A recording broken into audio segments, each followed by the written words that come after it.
everyone, and welcome to Classic Gaming Today, where we take a look at the gaming experiences of the past through the eyes of the present. I am your host, Tony, and today we're going to look at Sonic CD, a platforming title developed and published by Sega for the Sega CD back in 1993.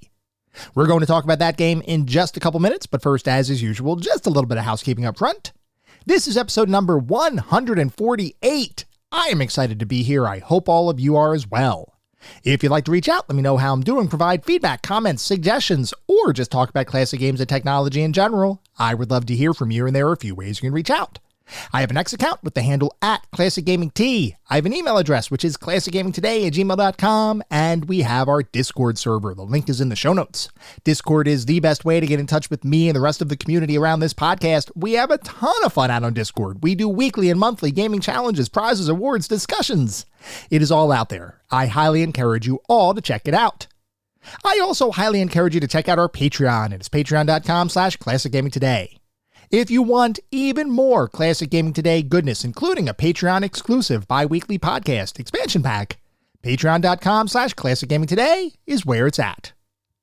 I'd also like to give a shout out to our Pantheon patrons. They are ISO, Rich Senewald, David Morton, Sam Twardowski, Sean Oliver, and Maximus Marshall, Steve Novoselic, Wendell Jr., Chris Snowden, The Bay 101, Toucan Sam, Christopher Fose, Grayor, and Marek.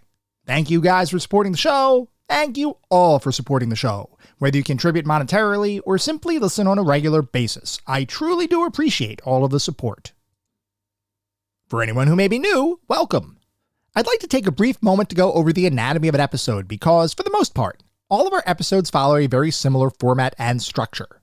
We will always start by talking about the history of the game in question, the historical context. How was the game made? Why was the game made? And then we move into a pseudo review kind of section. And I say pseudo review because it's not like we assign a numerical ranking or star counts or anything like that. But we do talk about every single game from several different perspectives. We take a look at the graphics. How does the game look? The sound and music. How does the game sound? The narrative and or story, if the game has one. Playability and controls, and overall feel. What does it feel like to play the game today versus when it was released 20, 30, maybe even 40 plus years ago? We do all of that to reach a verdict as far as how well the game holds up today. And to do that, we assign each game to one of several categories. At the very top of our list is the Pantheon of Classic Gaming. If a game reaches the Pantheon, you know it is that darn good. It is a certifiable classic. You should go out of your way to play those games today. Just beyond the Pantheon are our golden oldies. These are still really good games. I still highly recommend you play them, especially if you enjoy the genre in which the game exists. You should have a good time. They're not quite Pantheon level, but they're still really worthwhile experiences, and I still highly encourage you all to play them today. Beyond the golden oldies, we reach our mediocre mentions. This is where we start getting into the realm of games that I cannot recommend to the broad game-playing population. They might have aged a little bit, might have had a couple of issues to begin with. You may still have a good time, especially if you enjoy the genre in which the game lives. By all means, give it a go. But I can't recommend these games to the broader population. And then beyond the mediocre mentions, we reach the footnotes. These are the games that are best left in the annals of history. I have played them, so you don't have to. I cannot recommend anyone play these titles today. They have either aged incredibly poorly, or they may not have been all that great to begin with. With that out of the way, we're going to start talking about the game of the day. That is Sonic CD.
Sonic CD is a platforming title developed and published by Sega for the Sega CD back in 1993. Before we can talk about Sonic CD, we need to take a step back and talk about the lineage of Sonic the Hedgehog as a video game series, including the original game's creators, as well as where Sonic CD sits in the overall Sonic franchise. Because, as we'll soon see, Sonic CD is both an evolution of Sonic the Hedgehog, while also being a fair bit different than Sonic the Hedgehog 2, and, despite releasing later than both titles, can almost be seen as a middle child between the two other mainline early Sonic entries. Before we get to that though, let's take a look at Sonic Team, the division of Sega that was formed in 1990 and was focused, as you might expect, on bringing the titular Sonic the Hedgehog to life on what was Sega's latest home console of the time, the 16-bit Sega Genesis. Longtime listeners may recall that we had an episode devoted exclusively to the original Sonic the Hedgehog, released nearly 2 years ago, so I'm not going to rehash all of the history behind the franchise's creation here. To provide a brief refresher though, Sonic the Hedgehog was primarily the brainchild of two Sega employees, talented programmer Yuji Naka and visionary artist Naoto Oshima. Between Naka's innate ability to create gameplay mechanics and technologies that had previously been unheard of, like a ridiculous sense of speed and curving, looping, and otherwise non-linear stages for players to traverse, and Oshima's talents in designing characters that appealed to a wide range of players and demographics, the duo joined forces to create a game that would, for the first time in years, push a console manufacturer other than Nintendo to the top of the home video game market. As part of the often discussed console wars, the creation of Sonic the Hedgehog represented a huge haymaker delivered to Sega's closest competitor, Nintendo. And while Nintendo wouldn't quite be put down for the count, it certainly was dazed against the ropes, as the Sega Genesis captured a ton of market share and became, for many teenagers across the world, the cool console to own, with the most mature, edgy content only being available on Sega's platform, while Nintendo? Well, that was for preschoolers and toddlers to enjoy. If you were a man or a woman, or more accurately, a teenager pretending to be more mature than your age, the Sega Genesis was the console that proved you were more hip than your peers. Obviously, this wasn't even close to being true, but perception can sometimes become reality, and that belief, amongst other things, is what drove Sega to outperform Nintendo for a couple of years in the early 1990s, and a huge portion of that success was driven by Sonic the Hedgehog. The release of the original Sonic the Hedgehog received an overwhelmingly positive response from both critics and players, with many praising the game's graphics, music, gameplay, and above all else, sense of speed. It would go on to become one of the best-selling games of the year, on its way to selling over 2 million copies by the end of the year.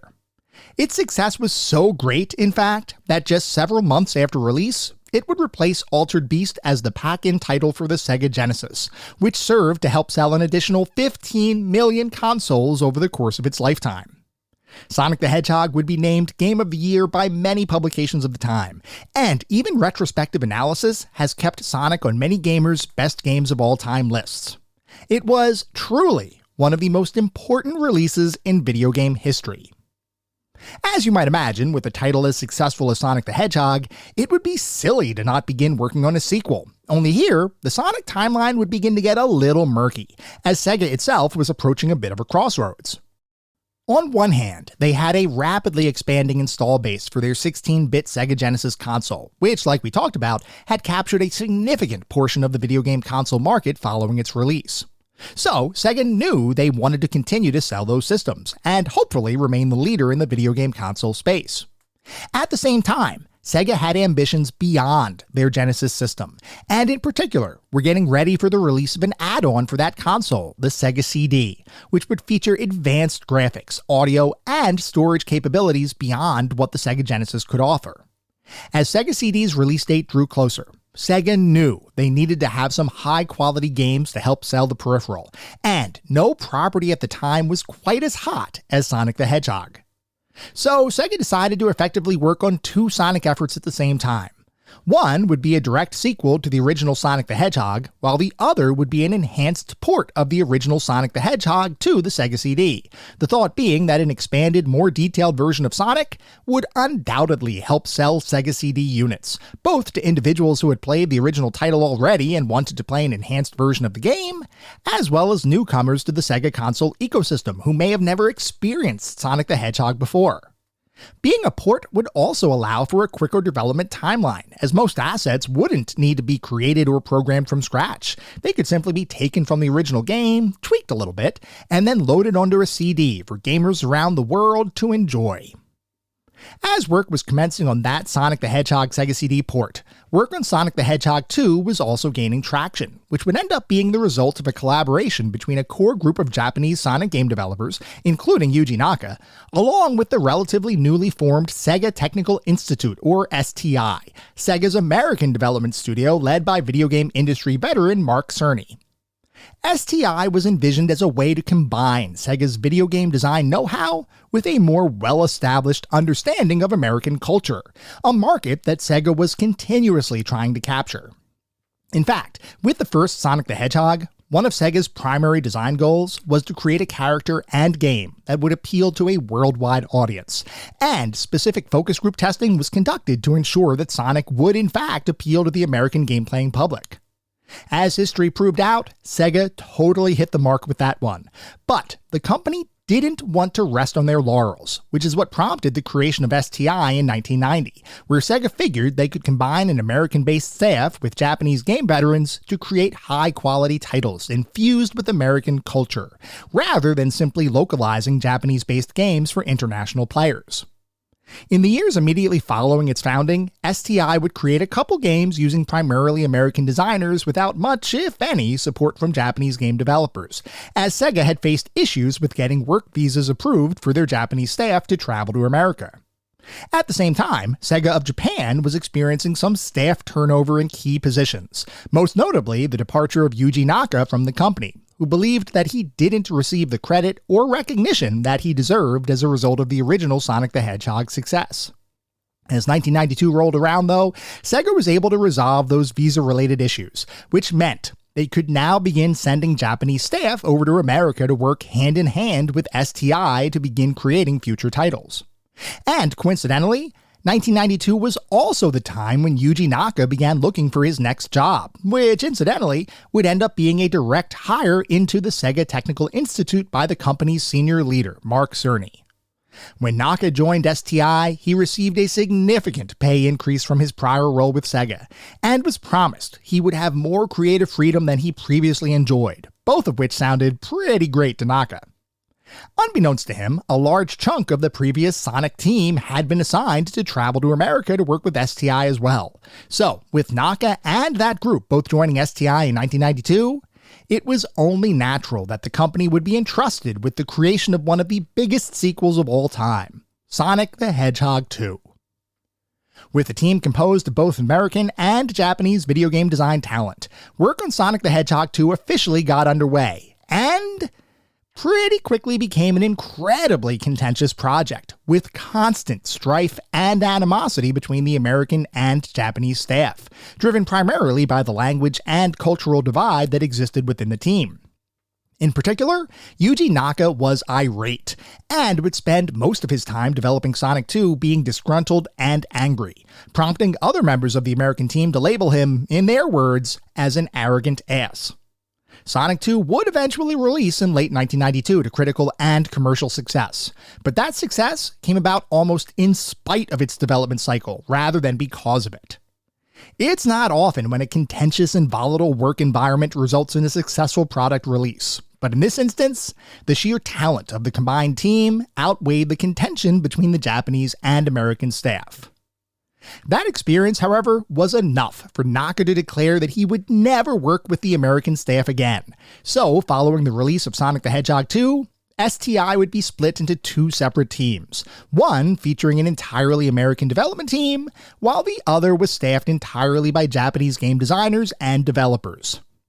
The figurative divide within the team during Sonic 2's creation became a literal divide moving forward, as the two teams, despite working side by side, would never have any desire to work with each other, even though they were all physically in the same workspace.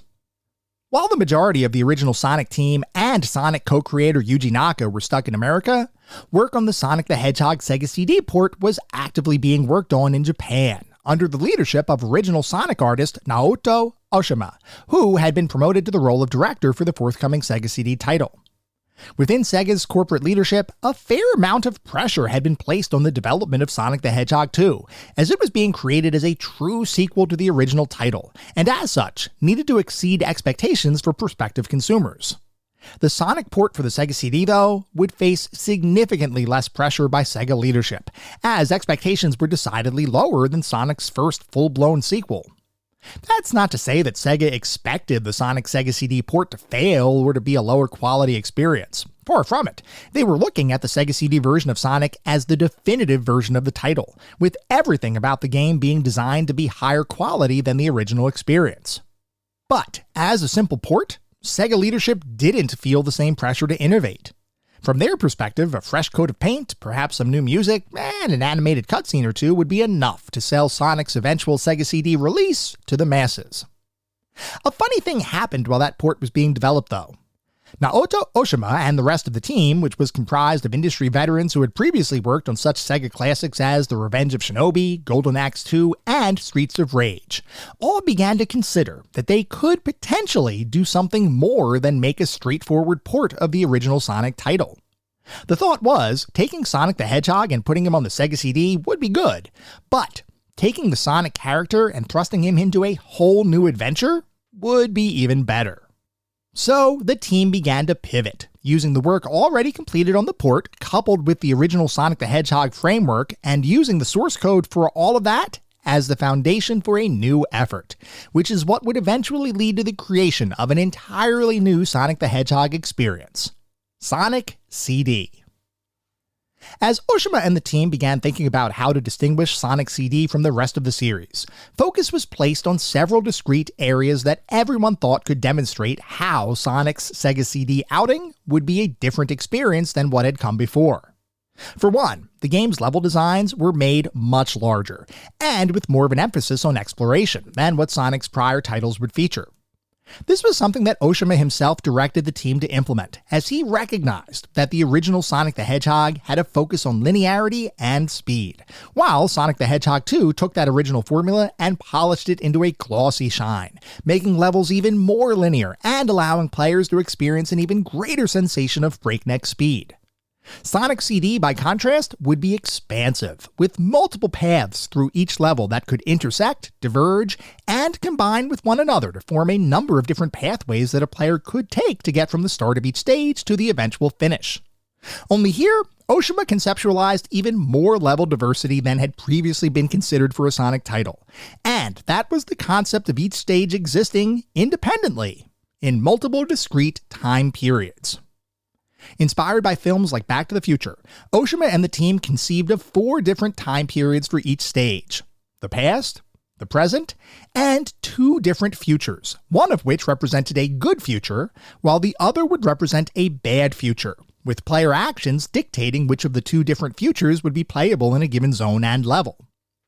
This would end up adding significant complexity to the overall experience, both from a level design and art standpoint, as well as from a musical perspective, as different art and music assets would need to be created for each time period and for each level in the game, which would end up effectively multiplying the total amount of work by 4 times that of a typical Sonic game for the time.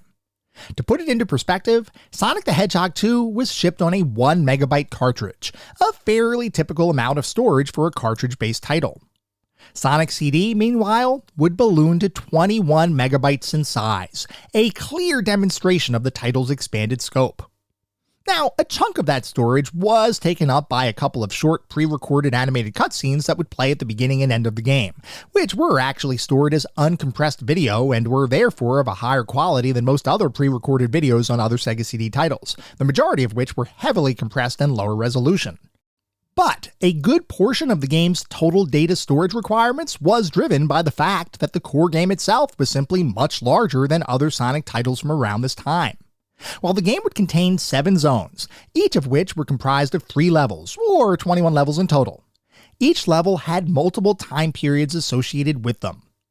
If you take into account that the first 2 levels in each zone had 4 time periods, and the final level in each zone had 2 different time periods, that works out to around 70 total levels designed for the game, many of which a player may not even see in any given playthrough, depending on how that player chose to progress throughout the game. Oshima and the team wanted to create an experience where replayability was a key factor, and making a huge chunk of content effectively optional in any given playthrough certainly went a long way to achieving that overall goal. Beyond the diversity of each level's design and structure, there was significant attention placed upon the game's overall graphics, with artist Kazuyuki Hoshino being one of the lead designers responsible for the game's various visuals, including level and character artwork.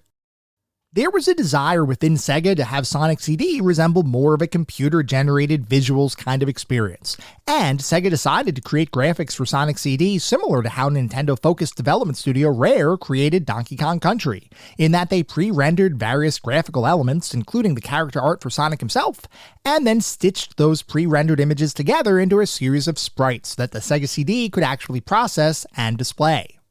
While I'd argue the effect in Sonic CD isn't nearly as pronounced as Donkey Kong Country, where the entire game used that style of graphics, there were still plenty of areas where this advanced, so to speak, imagery was used throughout Sonic CD, and the end result was a visual experience that both looked familiar to Sonic veterans, while at the same time appearing to be more advanced, which Sega was hoping would show just how much more capable the Sega CD was over the base Genesis console. Beyond the level and environmental artwork, Hoshino would be responsible for introducing 2 new Sonic characters into the series lexicon, those being Sonic's close but not quite girlfriend Amy Rose, and new series antagonist Metal Sonic. In both instances, Naoto Oshima would conceptualize the characters, giving some high-level design ideas to Hoshino, who would then go off to create both characters and finalize the designs that would eventually end up being used in the game. Interestingly, the character of Amy Rose would originally be conceived as Sonic's direct girlfriend, as a way to make a Sonic Universe equivalent of Minnie Mouse to Sonic's pseudo-Mickey Mouse persona. But it was determined that simply creating a stereotypical boyfriend-girlfriend kind of relationship would be a bit too derivative, so Amy would be created as someone who loved Sonic and constantly pursued him, but whose love wouldn't be returned. In this way, the Sonic-Amy relationship would be entirely one-sided, though that wouldn't stop Sonic from saving Amy whenever she found herself in distress. Even more interesting is that the character of Amy was based on various characteristics that both Oshima and Hoshino found appealing in women, with her headband and shoes representing Oshima's personal preferences, while Amy's general mannerisms were meant to symbolize the traits that Hoshino found interesting in women at the time. I always find it fascinating to discover what the inspiration for different characters is, and to learn that Amy was effectively an amalgamation of Oshima's and Hoshino's personal preferences was definitely something I did not expect. The creation of Metal Sonic was perhaps a bit more straightforward, as Oshima recognized that Sonic needed a strong antagonist, other than Dr. Robotnik, to be a counterforce for Sonic's cool blue demeanor. In this way, Metal Sonic would take on a similar persona as Dark Link in Zelda 2: The Adventure of Link, or Car, Kit's evil clone from the popular 80s television series Knight Rider, effectively acting as an evil version of Sonic the Hedgehog. From a personal perspective, I love this trope in video games and media. The concept of an equally trained, albeit evil version of a main protagonist is something that I've always found appealing, and Metal Sonic definitely fits the bill within the Sonic universe. Beyond the game's level and character design, the musical soundtrack warrants additional discussion as well, as in a strange move, there are actually 2 soundtracks for the game, one of which was composed by Narufumi Hataya and Masafumi Ogata for the Japanese version of the game, and would follow Oshima's personal direction as to the stylistic motifs to be used in the game, with a focus on techno house music that was pretty popular in Japan at the time. When the time came to port Sonic CD to North America, however, Sega of America believed the music needed to be made more complex and aurally appealing, So, they utilized a number of American musicians to effectively rewrite the soundtrack for the eventual North American release. According to those involved with the North American soundtrack, this situation, which seemingly was a controversial decision, was not met with any degree of significant pushback from their Japanese Sega counterparts. While I don't know if that's true or not, the fact remains that the North American and Japanese versions of the game would have two distinct soundtracks, something that didn't happen all that often, other than maybe a track or two being replaced between regions. These were almost two entirely different soundtracks, which makes the whole situation a very interesting piece of video game history trivia. Eventually, all of the different pieces for Sonic CD would be complete, and the game would end up releasing on the Sega CD in Japan in September of 1993, with a European release following in October, and finally a North American release in November, with that version's delay driven by work on the new soundtrack needing some extra time to complete. Regardless of the region, upon its release, Sonic CD would be met with critical acclaim, with many publications praising the game's graphics, music, gameplay, and level design, with some even claiming that this was the best Sonic adventure yet, a claim that a number of fans today still maintain as true.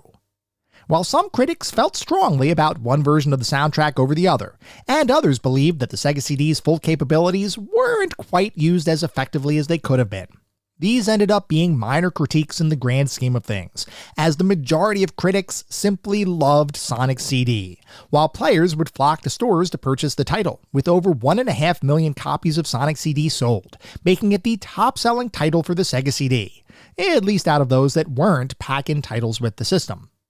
Over time, Sonic CD would end up being ported and re-released to various future platforms, with a couple of Windows-based versions releasing in 1995 as a not-for-sale bundle for computers sold with Pentium processors, and a 1996 full retail release under the Sega PC publishing label.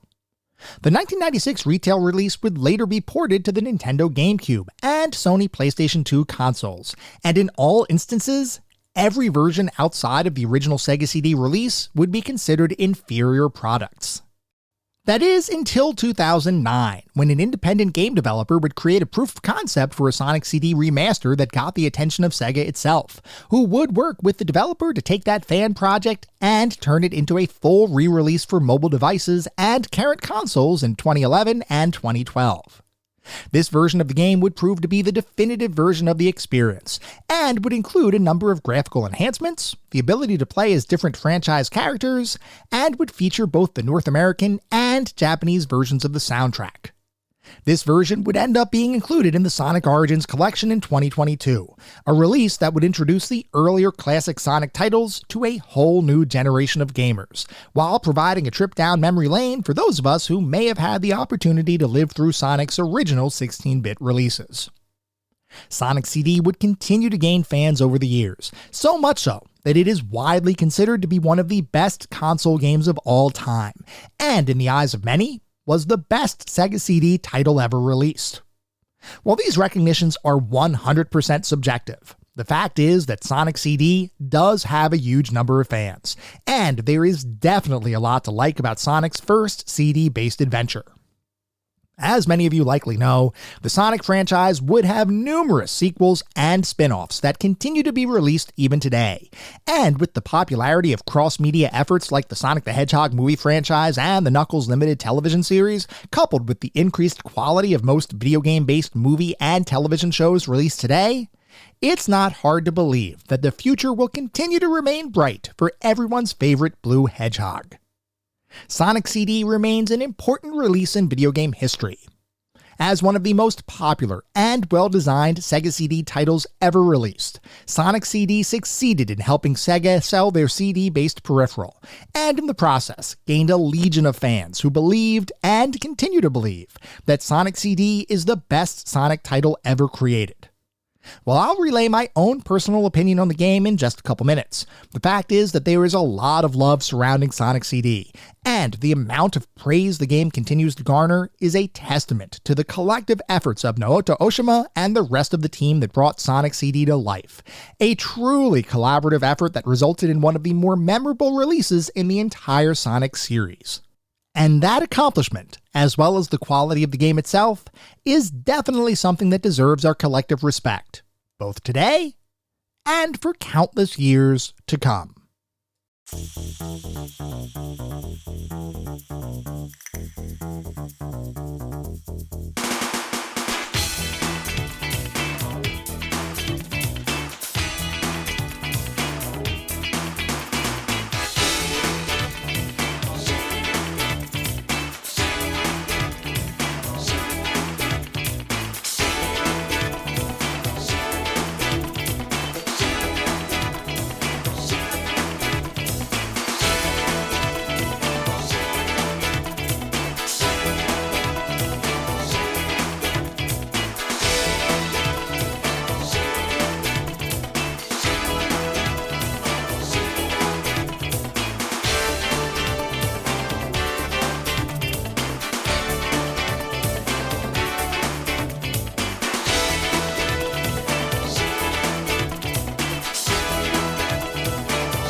We are now going to shift to start talking about what it feels like to play Sonic CD today versus when it was released over 30 years ago. At face value, Sonic CD is effectively a standard Sonic adventure, in that you'll have to make your way through a number of different zones, each of which with 3 different stages, as you jump, spin, dash, and run around, over, and through a ton of obstacles, courses, and enemies. When you first start sitting down to play Sonic CD, your first thought, if you're like me, will likely be something to the effect of, okay, cool, a Sonic game. I know what I'm going to get.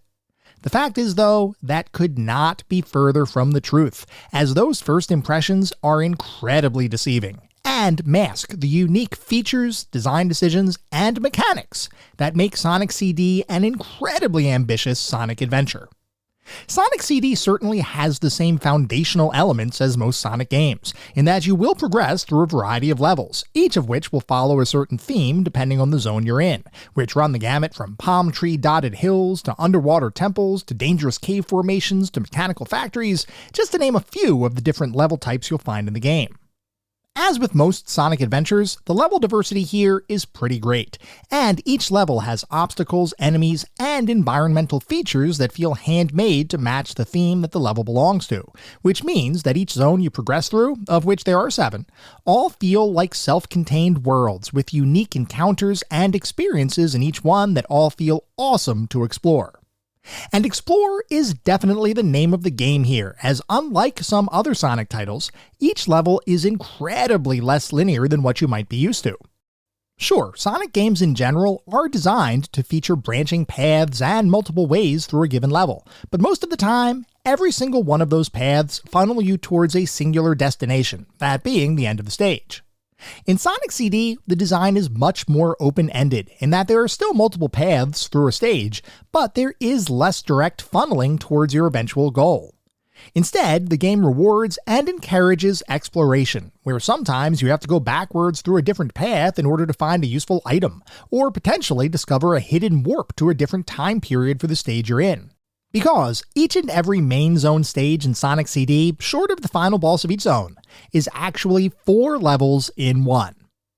The way it works is, by default, you'll begin each stage in the present day, and within that present time period you can make your way through the stage just like any other Sonic title.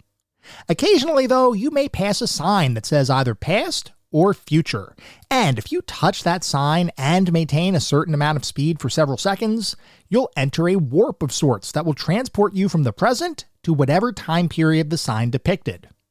This transition is accompanied by a brief mini cutscene, after which you're dropped into the same stage at the same point you initiated your warp, and can continue to explore new paths, fight new enemies, and discover special secrets that are unique to each individual time period. Let me tell you, the first time I realized that the content in the game is effectively 4 times larger than it initially appears, I was taken aback. I could not believe that each level in the game actually had 4 different time periods, each of which with unique designs, and perhaps most shockingly, none of which were technically required to visit in order to beat the game. That means that technically, up to 75% of the game is effectively optional, which is crazy to me. At this point, it probably makes sense to talk about what the different time periods are, why they exist, and what makes them so unique. The present time period is, like I mentioned, the default path through the game, and if one were to decide to not explore the different time periods that the game offers, progressing through the present time will provide you with a traditional Sonic experience.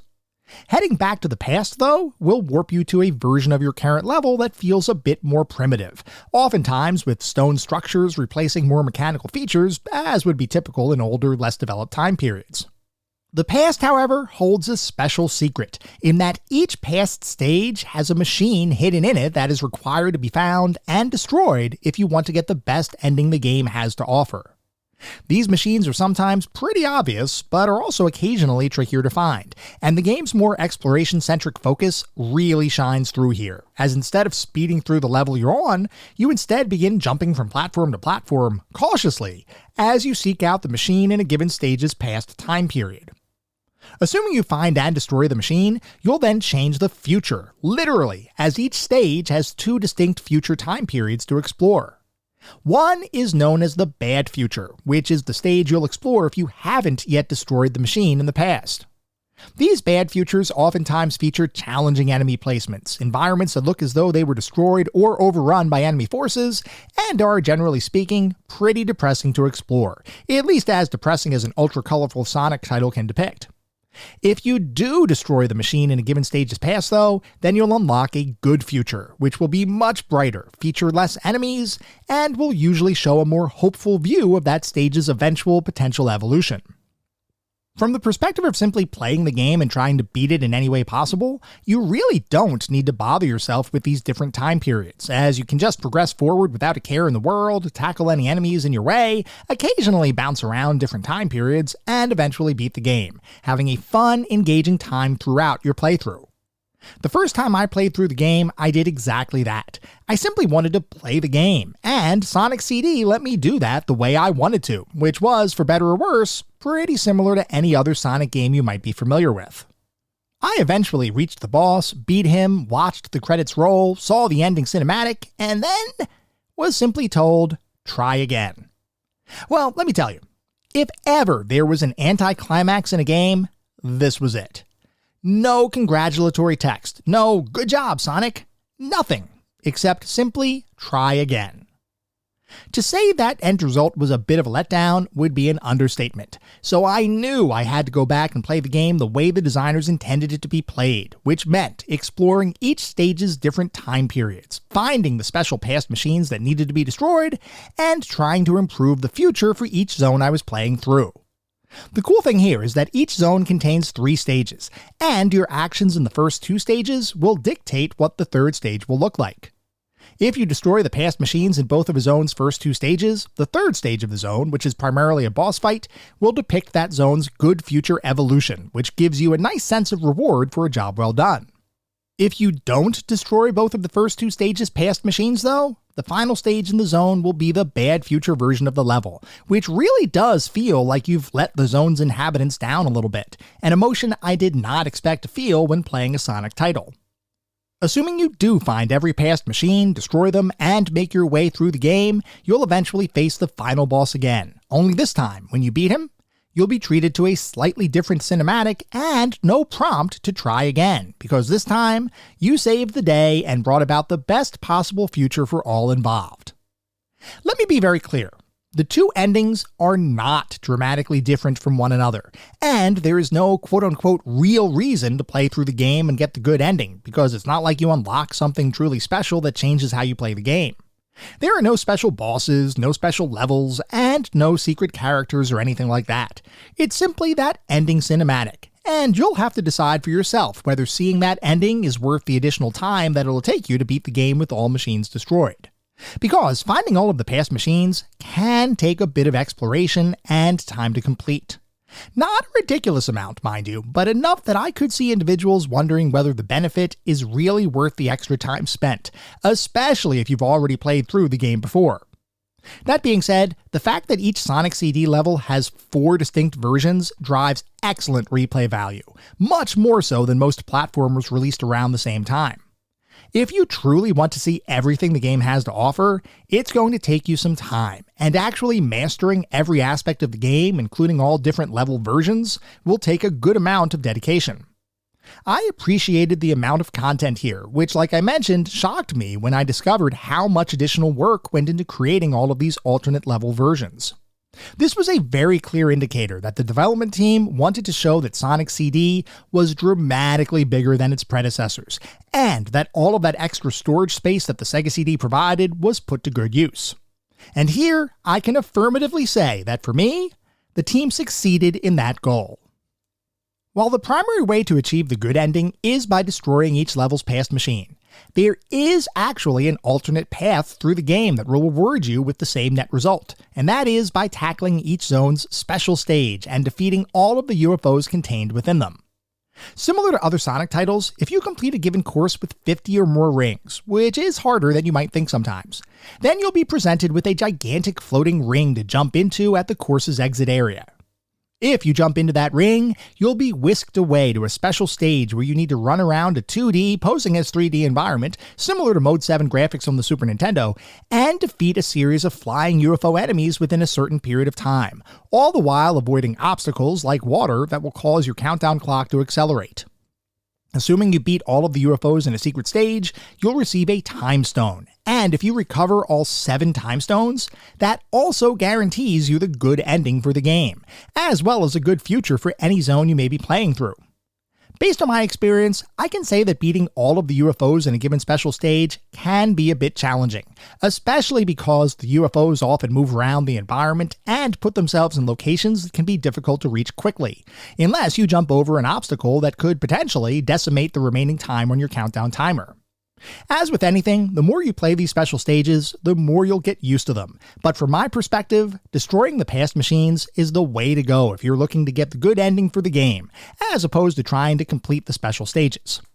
With the past machine, you have complete control over whether you'll be successful or not, and you can intentionally not progress forward in the game until you find that machine and destroy it.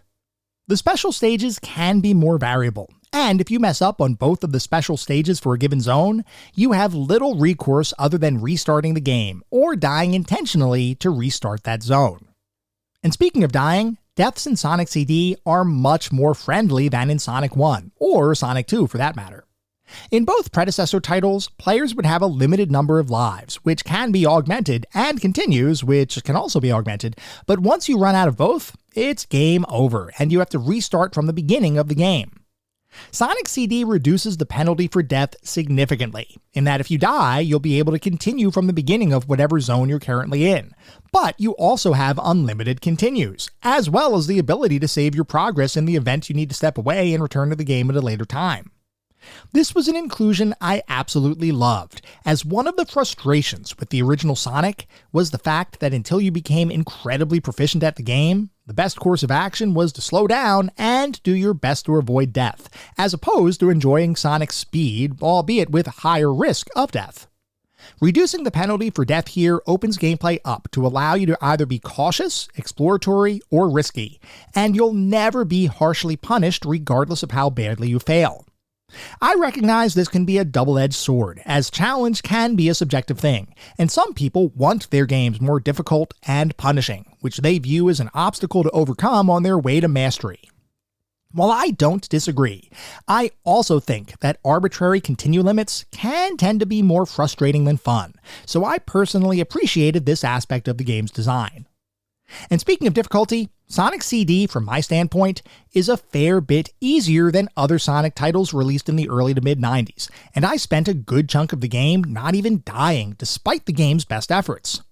This could have been because of my elite platforming skills, as honed over years of platforming gameplay, but I think the more likely answer is that Sonic CD's focus is less on difficult mechanics and more on driving difficulty from the act of exploration and finding what you need to find in order to acquire the good ending. The platforming action here is as tight as any other Sonic game, but the platforming challenge is, from my perspective, reduced from other earlier generation Sonic titles.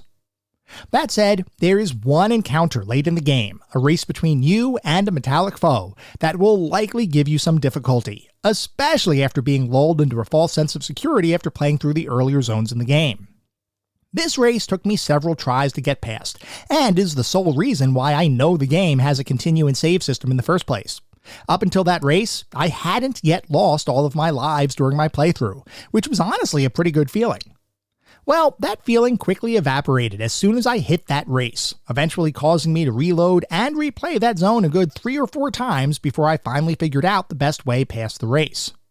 I wouldn't consider it a ridiculous challenge, especially in comparison to other platforming titles released around the same time as Sonic CD, but compared to the rest of the game, this one section was decidedly more difficult. Otherwise, Sonic CD uses similar mechanics as other Sonic titles, such as collecting special items from containers strewn about the game world, including super speed, invincibility, and a one-hit shield, and using rings as a pseudo-shield themselves, in that if you get hit while carrying any number of rings, you won't die outright, but will instead lose all of your carried rings, a subset of which can be picked back up. As long as you have at least one ring in your inventory, you're golden, as you can't die from getting hit by an enemy. Falling down a pit or getting crushed by a moving platform? Well, those will kill you just fine, regardless of how many rings you're holding, but at least they offer a degree of protection against traditional enemies. If I were to boil Sonic CD down into just a few words, it would be that the game is effectively a more refined, heavier exploration-focused version of an early generation Sonic title, and for gamers like me, that means there is a lot to like here. We'll talk about some of the more specific aspects of the game in just a minute. But first, as we always do, we need to take a look at the back of the box, because, as you all know, I love looking at the back of the box for these games. I love learning how different companies marketed their titles, especially in the era of gaming that we typically look at. Back then, we didn't have gameplay videos on YouTube. We didn't have a pervasive internet. Back then, all we had was word of mouth from family and friends, magazine reviews we might have read, and what the box actually looked like in the store. Did the front of the box make the game look cool? If so, we'd pick it up. Did the back of the box make the game sound cool? If so, we might purchase it. If not, back on the shelf it would go. So, for Sonic CD, for the Sega CD, the back of the box says...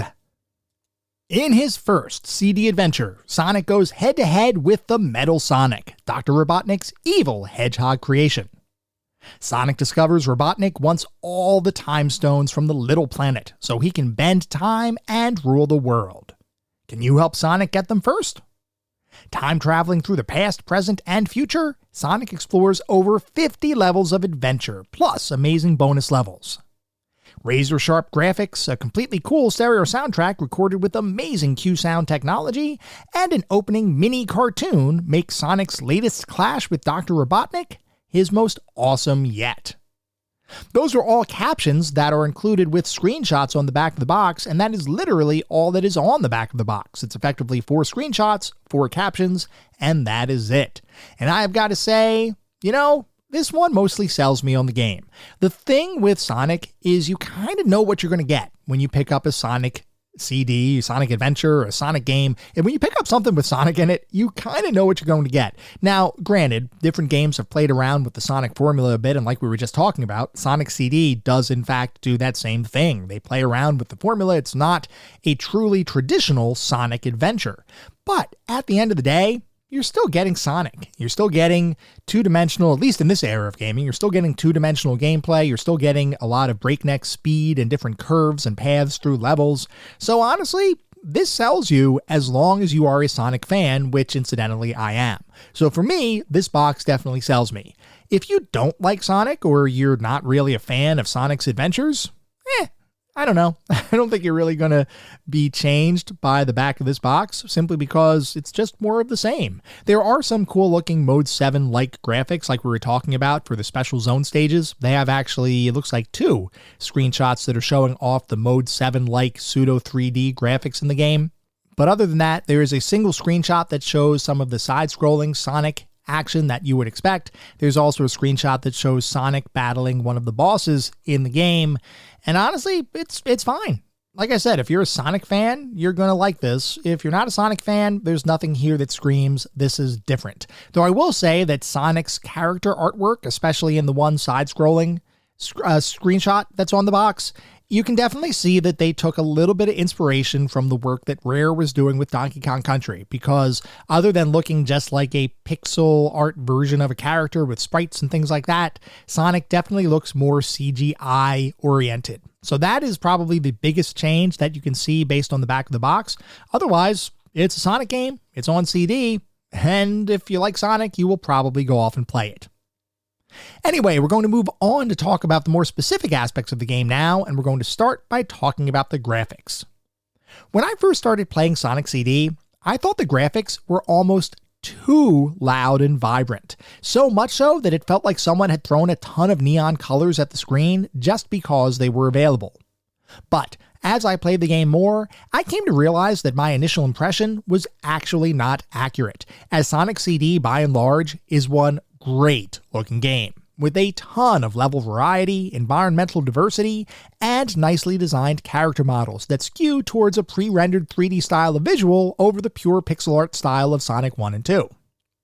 I'm not exactly sure why I felt like the game looked too over-the-top graphically when I first started playing, but I can safely say this was not the case in reality.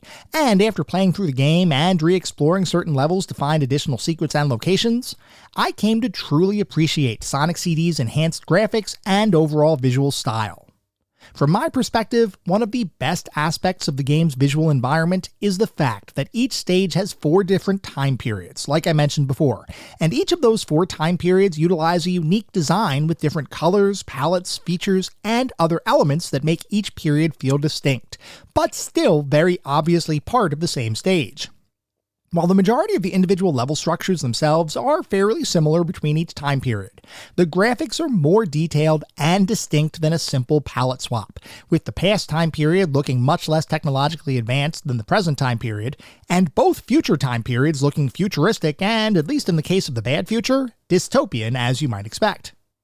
The amount of effort that went into creating 4 distinct versions of each stage must have been significant, and I commend the team for their attention to detail and desire to create a truly expansive, visually impressive set of environments for the game. Animations, meanwhile, all look great, with each enemy and character displaying smooth movements despite how quickly or slowly you may be moving through a level. That said, there is definitely some slowdown that occurs when things get a bit busier on the screen, like when you collide with an enemy or obstacle when carrying a significant amount of rings. This ring explosion causes the game to slow to a crawl until the Sega CD hardware catches up with the event that the game is processing, which can be a bit cumbersome to deal with, especially in the midst of a high-speed dash through a section of a level. It's not a huge deal, and slowdown in games around this time was not unheard of, but it is still something to mention. We also should talk about the game's opening and closing cinematics, each of which feature a pre-recorded Japanese cartoon-styled theme that are both visually appealing to watch, but also, from my perspective, feel a little bit tacked on, simply because the Sega CD had enough storage space to support pre-recorded videos in the first place. Both videos were simply a series of animated scenes strung together, and while the artistry on display was all high quality, and the pre-recorded video was of a significantly higher quality and resolution than what you'd see in other Sega CD titles, it did feel a little out of place given the rest of the game. This is a purely subjective opinion, and I'm sure there are other people that feel that the visual style of the cinematics worked perfectly within the context of the rest of Sonic CD. For me, though, they missed the mark, if only from the perspective of not feeling 100% aligned with the rest of the game's visual elements. That being said, overall, there is a ton to like with the visual presentation in Sonic CD, and the good here far outweighs any of the minor critiques I've levied against it.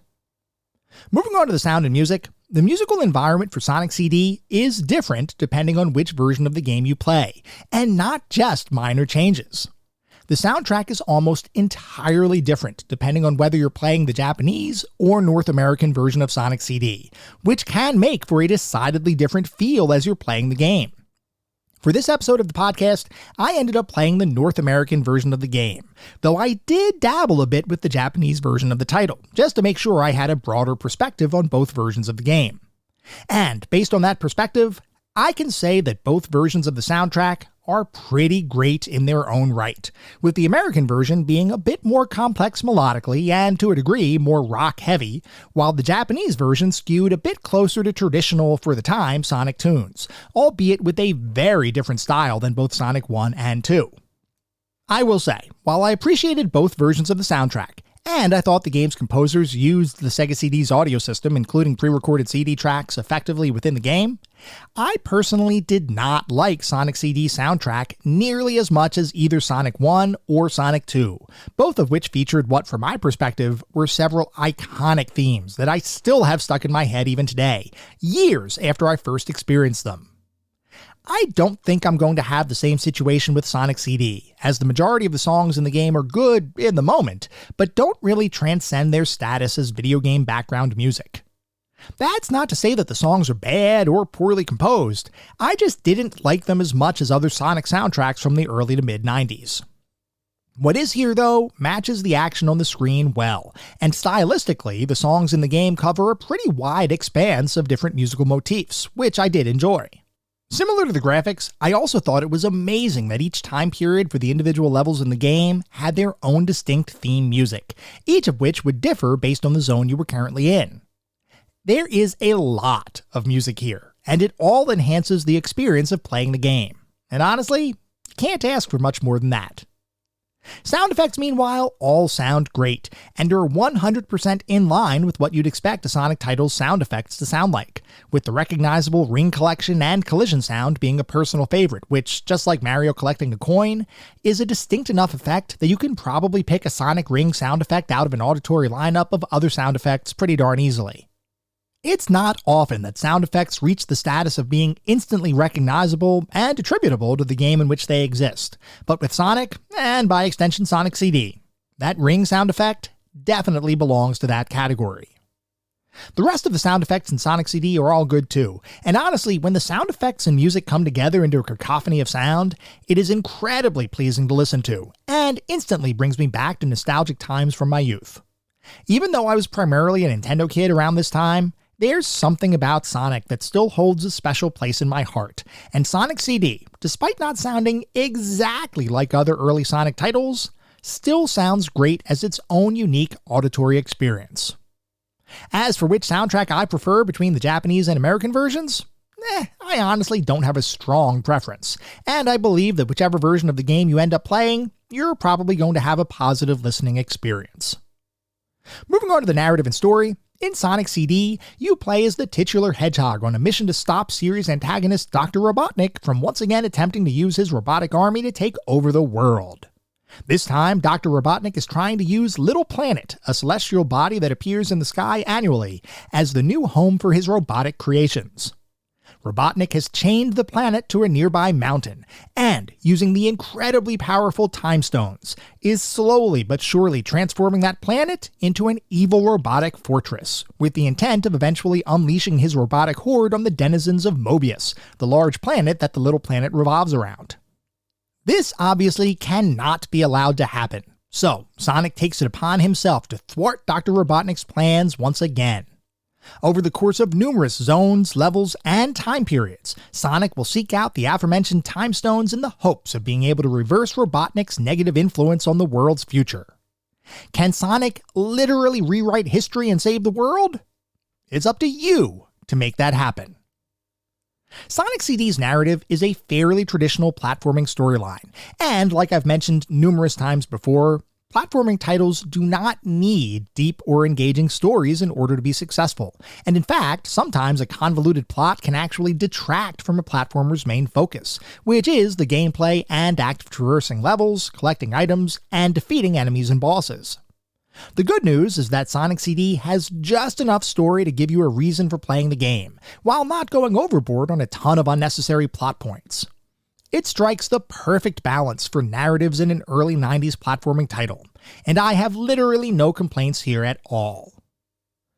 Moving on to the playability and controls, we already talked a good bit about the game's overall structure and controls, so I'm not going to rehash all of that here.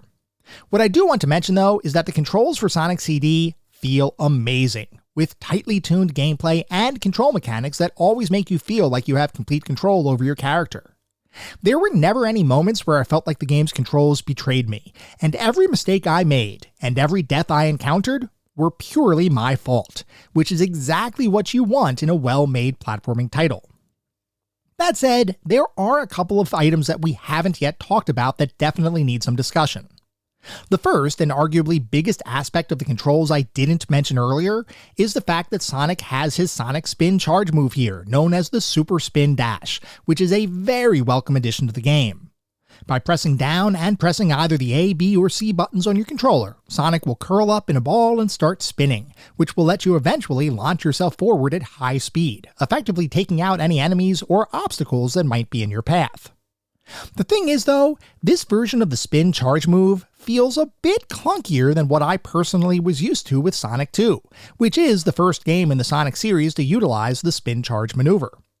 I routinely would try to launch myself too soon, which resulted in me losing the charge spin and simply moving forward at Sonic's normal walking pace. I don't recall having an issue like this with Sonic 2, so there was definitely a bit of a difference with Sonic CD's implementation of the move, which I felt was less streamlined than Sonic 2's version. Regardless, the fact it exists is still a boon, because I really missed not having the ability in Sonic 1. So, while it might not be as good as the Sonic 2 version, I'm still glad it was included. Interestingly, there's another move included in Sonic CD that I honestly didn't even know existed until I reviewed the game's manual, admittedly after playing the game. It turns out, if you hold up and press the A, B, or C buttons on your controller, you'll initiate what the game's manual calls Sonic's Super Peel Out maneuver, where Sonic's feet will start moving at a rapid speed, which will, similar to the Super Spin Dash maneuver, allow you to launch yourself forward at a high rate of speed. The game's manual indicates that the Super Peel Out is great to use if you need to race up a steep hill from a stopped position, which is a situation you'll find yourself in at various points during your playthrough. And I've got to say, I'm sure this would have been a very useful move if I realized the move existed in the first place. This one is entirely on me, and I can't believe I didn't attempt to read the manual before playing the game. I guess I just assumed that Sonic CD would be a cross between Sonic 1 and Sonic 2, and because, to the best of my knowledge, Sonic 2 did not have the Super Peel Out as a possible maneuver, I simply assumed it didn't exist. That is my fault entirely, and is a cautionary tale for everyone else. Remember to always read the manual for these classic titles, otherwise, you might miss something potentially useful. That being said, I was able to complete the game without using the Super Peel Out, but there were some sections where I recall thinking to myself that it was more difficult than needed to climb a particularly steep hill. It sounds like the Super Peel Out would have addressed this observation directly, and I wish I knew about it prior to playing the game. Overall, despite the different feeling of the Super Spin Dash move, the controls for Sonic all feel modern and great, and I have no meaningful complaints. As far as overall playability, Sonic CD is simply outstanding, with a broad mix of levels and time periods providing a ton of replayability while rewarding all sorts of different playstyles. For the explorers amongst us, you can take each level slowly, jumping from ledge to ledge and avoiding obstacles in much the same way as you would tackle a traditional platforming title from around this time. For our speedier listeners, you can progress through the game at a breakneck pace if you want, though if you do that, you'll likely miss the required events that will allow you to achieve the game's good ending. But it does remain a viable option, and with the lower overall difficulty of the title, and the more player-friendly continue system, speeding through Sonic CD's levels is actually more viable than it was in the original Sonic the Hedgehog, where I felt you needed to exercise a good deal of caution in order to actually beat the game. With Sonic CD, you can throw most of that caution to the wind and still have a good, stress-free time, and even though the game's levels were designed to encourage more exploration, they still support Sonic's well-known speedy gameplay, and from my perspective, Sonic CD's variety in both gameplay and level design is one of its biggest strengths. This is one of those titles that nearly anyone can pick up, have fun with, and even beat without too much difficulty, and I think the game's designers did a great job here. The bottom line is that Sonic CD feels pretty darn amazing to play, and to me, it seemed like the beginning of a shift to more player-friendly game design, with less punishing penalties for death and failure, which is something that most modern games have adopted and refined over the years. This aspect of the game is one that I truly appreciated more than I ever expected, as while I enjoy a challenging experience, there are occasions where I simply want to play a good, fun game, and Sonic CD provided me with that exact experience. People looking for a ridiculous challenge likely will not find it here, but if you're looking for an engaging Sonic-style title, I think you'll find a lot to like with Sonic CD. So, what is our verdict on Sonic CD? Well, Sonic CD is, like the other early Sonic titles, a fun and engaging experience, and Sonic CD in particular is a title that I believe most people will end up enjoying. While I'm not sure it's my personal favorite Sonic title, it does at least come close to reaching that height, and even looked at objectively, there is a ton of goodness here, which is why for me, Sonic CD is a surefire addition to our pantheon of classic gaming. This is one of those titles that I'd recommend everyone to try at some point in their gaming careers. Even for those of you who may not like Sonic titles in general, this is one that you should still try out, as it is diverse enough, both from a gameplay and level perspective, to give you a different experience than you might expect, which, if you're like me, is one that you will almost certainly have fun with. It's not perfect, and there are some minor issues that prevent it from being the 100% definitive Sonic experience, but from my perspective, those issues are almost inconsequential when you have a game that is designed as well as Sonic CD is. It is simply that good, and as a result, Sonic CD has just become the newest inductee into our pantheon of classic gaming.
That was our episode on Sonic CD. I hope you all enjoyed listening to it as much as I enjoyed creating it. If you'd like to reach out, let me know how I'm doing, provide feedback, comments, suggestions, or just talk about classic games and technology in general, I would love to hear from you, and there are a few ways you can reach out. I have an X account with the handle @ClassicGamingT. I have an email address, which is classicgamingtoday@gmail.com, and we have our Discord server. The link is in the show notes. Discord is the best way to get in touch with me and the rest of the community around this podcast. We have a ton of fun out on Discord. I highly encourage you all to check it out. I also highly encourage you to check out our Patreon. It's patreon.com/ClassicGamingToday. If you want even more Classic Gaming Today goodness, including a Patreon-exclusive bi-weekly podcast expansion pack, patreon.com/ClassicGamingToday is where it's at. Before we sign off for the week, I do want to mention that our next episode is going to be focused on Phantasmagoria, so feel free to write in if you have any particularly fond or not so fond memories of that experience. At the same time, I recognize you're likely listening to this podcast on any number of podcast services, and if you would feel so inclined, it would be great if you could leave me a review. This is not about trying to bolster star counts. This is not about trying to harvest a ton of 5-star ratings, though if that happens, awesome, it means we're doing something right. No, what it's really all about is trying to deliver the best possible podcast I can. The only way to do that is to get feedback from all of you, the listener community, to make sure I'm hitting the mark and delivering the content you all want to listen to. We get new listeners every single day, which is simply amazing. I want to continue to grow this community and continue to make the best possible podcast I can. We'll be back in around a week with our next episode focused on Phantasmagoria.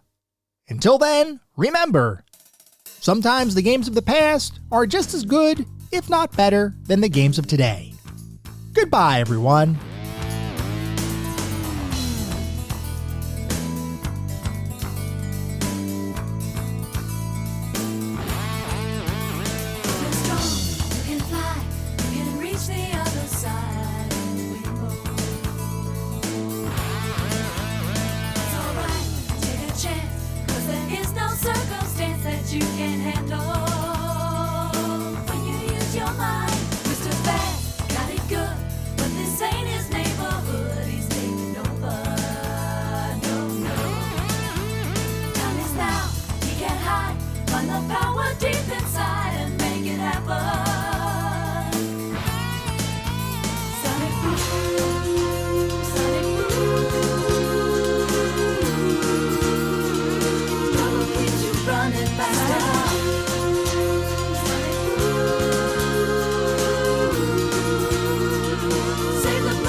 Running through a world in motion. Sonic boom, take it all the way.